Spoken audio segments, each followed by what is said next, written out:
심화서를 여러 개 보는 게 좋을까요? 아니면 하나를 제대로 보는 게 좋을까요? 뭐 답은 정해져 있어요. 어머님들 아시는 그 답. 어떤 심화서를 한 권을 제대로 풀어서 우리 아이가 어떤 문제가 나와도 거의 이제 퍼펙트하게 가고 싶다라고 하시면 북퀘스천.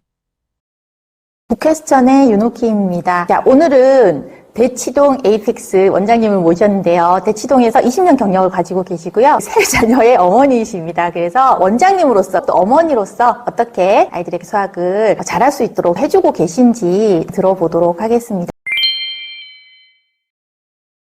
자, 원장님 안녕하세요. 네, 안녕하세요. 네, 간단하게 소개 좀 해주실까요? 저는 박지원 원장입니다. 대치동에서 수많은 아이들을 가르치면서 수학에 대해서 또는 이제 학습에 대해서는 조언을 해줄 수 있는 정도라고는 생각이 들어요. 제가 알고 있는 모든 것들을 공유하도록 해보겠습니다. 초등, 수학, 선행 심화에 대해서 먼저 여쭤보려고 하거든요. 선행뿐만이 아니라 선행 심화다라고 해서 아이들이 소위 좀 달리는 경향이 있는 것 같은데 뭐 동탄이나 뭐 경기도나 설명회도 많이 다니시잖아요. 네. 전반적으로 분위기가 좀 어떤가요? 지금은 대치동에 어떤 경계가 없는 것 같습니다. 저는 이제 대치동에서 학원을 운영하고 있지만 다른 지역을 가봤을 때 그 교육열이 대치동 못지않고요. 모든 지역에 거의 대치동화되어 있다고 해도 과언이 아닐 정도로 그 지역마다 어머님들이 그 교육에 대한 관심과 열기가 대단하다고 생각이 듭니다. 선행을 하는 것과 선행에서 심화까지 하는 것은 차이가 있는데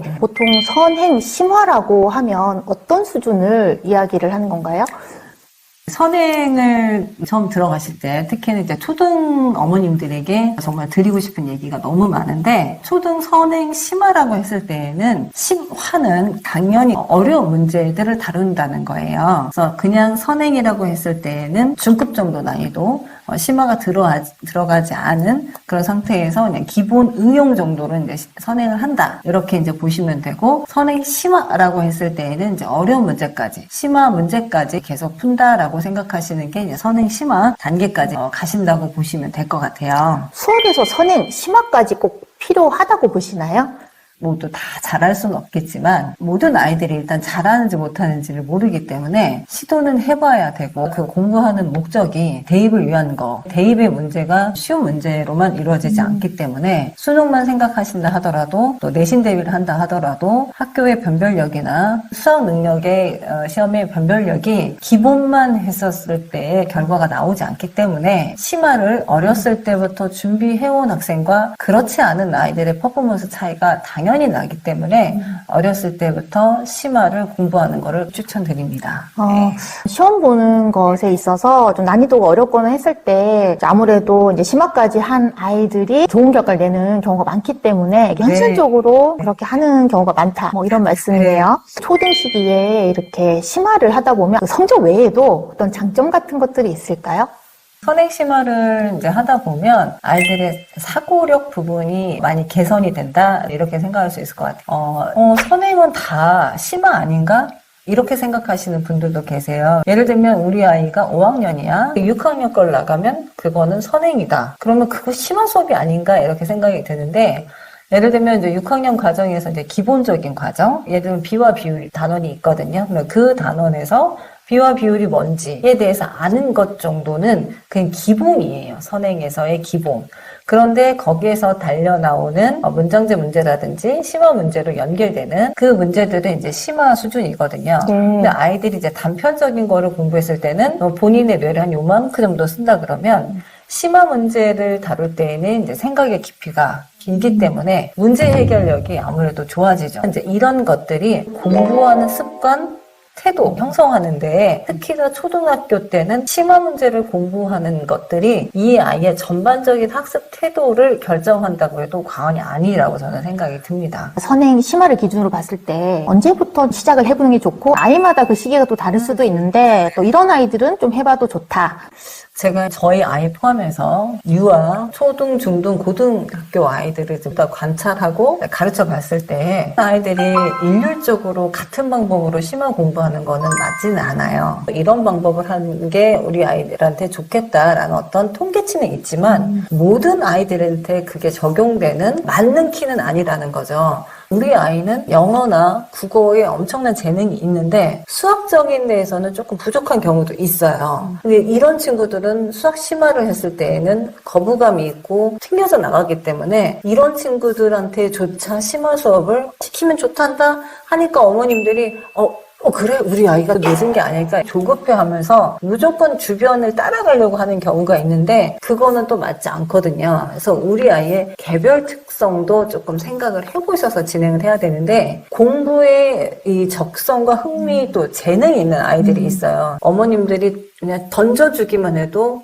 숙제하는데 불편함이 없고 그러니까 어머님들 그런 애가 있어 우리 아이는 아니야 이 생각을 하시는 경우가 있을 수 그래서 있는데 우리 아이는 아니죠. 우리 아이는 아니죠. 네, 그런데 남의 아이, 엄친 아들이 있더라고요. 수학은 이제 어머님들도 아시겠지만 대치동은 5세부터 수학학원을 보내기 시작해요. 4세부터도 빠르시면 보내기도 하고 아니면 이제 방문 선생님이라도 뭐 교구 수학이라든지 이제 유아 수학에 대해서 어머님들이 영어만큼 수학도 빨리 시작을 하고 있어요. 그런데 어머님들이 시키다 보면 뭐 수학의 숙제나 뭐 이런 거 하면 본성적으로 싫어하는 친구들이 있고 너무 재밌어서 시키지도 않았는데 계속 그거를 공부하고 있는 친구들이 있고 선생님이 숙제 미션을 줬을 때 수월하게 해가지고 나오는 애들이 있고 그렇지 않은 경우가 있어요. 그러면 어머님들이 이게 빠릿빠릿하지 않아 브라이트하지 않아 이건 내 유전자인가 내 피는 아니야 이러면서 서로를 탓하면서 아이를 이제 또 보기도 하시는데 그럴 경우에는 조금 멈춰서 가시는 거를 추천드립니다. 우리 친구가 아직 준비가 안 돼 있고 아이들마다 능력을 보여주는 시기가 조금 다를 수는 있어요. 그 주변의 어머님들이 이제 시킨다고 하시면 한번 우리 아이도 해보는 거예요. 일단은 그런데 이제 아이가 경기를 일으킬 정도로 별로 좋아하지 않는다고 하면 너무 어릴 때부터 다그쳐서 수학에 대한 흥미, 자신감을 잃게 하는 것보다는 약간 거리를 둬서 시작을 하는 거고 이제 어머님들이 초저 때부터 사고력 학원과 이제 일반 교과 학원을 고민하기 시작을 합니다. 대치동 기준으로 말씀드리면 사고력 학원은 거의 일반화되어 있어요. 그리고 이제 사고력 학원에서 교과도 같이 중요하게 여기면서 병행한다거나 아니면 사고력 학원, 교과 학원을 같이 다니거나 이제 이런 식으로 초저 때는 약간 사고력 학원이 부각이 되는 그런 시점이고 초고가 되면 이제 사고력 학원은 이제 끊고 교과 학원으로 이제 갈아타서 이제 교과로 쭉 이렇게 가는 그런 형태로 이제 어머님들 이제 공부를 시키는데 보통 4학년 때부터는 나 선행 해야 돼. 이렇게 조금 더 빠르면 이제 초2 이제 시켜봤을 때 우리 아이가 이제 잘 따라가면 이제 진행을 하시는 게 좋고 그렇지 않은 경우에는 조금 천천히 하더라도 우리 아이의 속도에 맞는 방법을 하나하나 꼼꼼히 진행하시는 게 훨씬 더 나은 방법이니까 어머님들이 너무 조급해하지 않고 너무 안절부절하지 않았으면 좋겠습니다. 선행이 아니라 선행 심화까지 가려고 하면 이렇게 판단 기준이랄까요? 뭐 이런 것들이 좀 있을까요? 판단 기준은 아이가 좋아하는지 안 하는지 이거가 이제 가장 번이고 두 번째는 선행을 지도하는 방법이 전문가와 비전문가의 좀 차이가 조금 있기 때문에 어머님이 이제 옥석을 찾으셔서 우리 아이한테 맞는 학원, 맞는 학습을 찾는 게 좀 중요한 것 같아요. 선행 심화라고 했을 때에는 지금 이 영상을 보신 어머님들이 저랑 거의 비슷하다고 보시면 거의 정석으로 아마 공부를 하셨을 거예요. 기억나세요? 기본과 유제는 그냥 풀만한데 갑자기 연습 문제가 이게 괴리감이 있어서 뭐야 나는 기본에 충실히 이론을 정확하게 알았는데 심화 문제는 안 풀리는 경험을 아마 해보셨을 거예요. 그래서 기본을 열심히 한다고 해서 풀릴까요? 전혀 그렇지 않다는 견해예요. 저도 심화 문제를 많이 풀고 틀렸던 걸 다시 또 풀고 하면서 그 문제가 정복이 됐던 거지. 기본과 유제 문제를 풀고 심화 문제를 이걸로 메이크업이 된다 보여지진 않아요. 네. 그래서 이제 그 티칭하는 방법이 어떤 학원은 이제 기본만 계속 나가서 그다음 가서 심화를 이제 돕는 학원들이 있고 저희 같은 경우는 기본 심화를 병행해서 진행을 하고 있어요. 그래서 기본 수학의 그 무기를 가졌으면 그거를 이제 써봐야 되는 심화 문제까지 풀려야 그 단원에 대해서 이제 우리 아이가 정복이 되는 거가 확인이 돼야 되는 방법으로 좀 공부를 시켜봐야 알 수 있을 것 같아요. 그냥 기본을 풀린 다음에 심화를 딱 던져주면서 너 할 수 있어 없어 라고 하면 대부분의 아이들은 잘 못해요. 그래서 어머님들이 심화를 교육하실 때에는 그 심화 문제를 조금 이제 전문적으로 하실 수 있는 분들, 기본에서 심화의 그 관계를 브릿지를 잘 연결해주는 그런 선생님들을 좀 찾아보시는 거가 중요한 것 같습니다. 그러면 개념,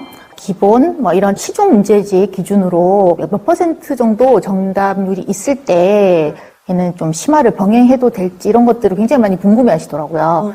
이것도 조금 아이들마다 다르고 절대적인 건 아니에요. 그리고 거의 통계치가 우리 아이에는 맞지 않을 수 있기 때문에 항상 그 전제로 말씀을 드려요. 아이들의 티칭을 해봤을 때 그 초등 중등 과정의 책을 그 다음에 개념 원리, 그리고 최상위, 블랙라벨, 일품, A급 이렇게 이제 교재를 공부시키시는 어머님들은 아마 아실 텐데 기본서와 이제 심화서로 이제 두 개가 구분이 돼요. 그러면 기본서는 이제 개념을 알려주면 그 정도는 아이들이 그냥 곧잘 푼다. 그러면 그 다음 단계 이제 기본서는 제가 봤을 때는 80에서 90% 정도는 맞춰야 심화서를 좀 던져줄 수는 있을 것 같아요. 네, 그래서 우리 아이가 기본서로는 크게 많이 틀린 게 없어. 예를 들면 이제 센 정도는 저희가 이제 기본서로 보는데, C는 조금 어렵습니다. 그런데 틀리는 게 그렇게 많지 않다라고 하면 이제 최상위 정도를 풀려보세요. 최상위를 처음 풀었을 때 50% 이상을 맞는 친구들은 좀 찾기는 어렵습니다. 사실 최상위 교재가 상당히 어려워서 이제 그 교재를 한 번만 봐서 애들이 제대로 본다는 거는 거의 이제 주변에 없었어요. 그래서 지금 한 번 봤을 때 예를 들어 50% 이상인 학생들은 상당히 우수한 학생들이고 그렇지 않은 경우 50%만 나와도 매우 잘하는 거고 최상위도 스텝이 3개가 있어요. 1, 2, 3가 있으면 1, 2는 조금 쉽고 3가 좀 어렵거나 단원별로 2 스텝이 조금 어려울 수도 있고 이제 스텝마다 조금 다른데 일반적으로 3 스텝이 가장 어려워요. 그러면 1, 2는 한 5, 60% 나오고 3스텝은 한 50% 정도만 나와도 지금 대단히 잘하고 있다. 그리고 그걸 다시 오답을 하면서 다시 이런 문제는 이렇게 되는 거야 라면서 어떻게 보면 심화서의 유형을 아이가 정복해야 되는 그런 과정을 겪는 게 중요하고 심화서를 여러 개 보는 게 좋을까요? 아니면 하나를 제대로 보는 게 좋을까요? 답은 정해져 있어요. 어머님들 아시는 그 답. 하나를 제대로 먼저 보시고 여유가 있으면 그 다음 거를 보시는 게 맞다고 봅니다. 어떤 문제가 나와도 거의 이제 퍼펙트하게 가고 싶다라고 하시면 이제 A급이나 아니면 블랙라벨이나 이제 이런 걸 하나 더 추가해서 지도를 해보시면 심화를 정복하시는 데 도움이 되실 것 같아요. 북퀘스천